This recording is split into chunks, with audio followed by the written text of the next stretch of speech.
Drejtoria Rajonale e Policisë në Prizren njofton se më datën 8 prill 2026 rreth orës 12:06 është pranuar një informat për një rast të vjedhjeje në Progres në fshatin Poslisht Prizren.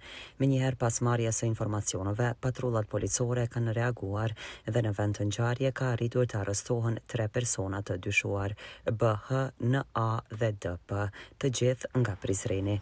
Në vend të ngjarje kanë dalur një siti hetimeve të stacionit policor Prizren si dhe krim teknika, ku janë sekuestruar disa stoli ari dhe bijeteri. Këto janë gjetur në automjetin e përdorur nga të dyshuarit, si dhe në trupin e njërës prej tyre. Pas evidentimit dhe fotografimit nga ana krim teknikës me urdhër të prokurorit, sendet e vjedhura i janë kthyer pronarit.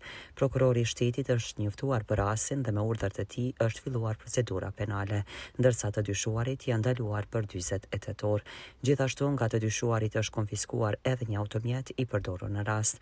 Për momentin vlera saktë e sendeve të vjedhura nuk dihet. Personat e dyshuar do të intervistohen edhe në raste të tjera të ngjashme. Ndërto me prodhime vendore.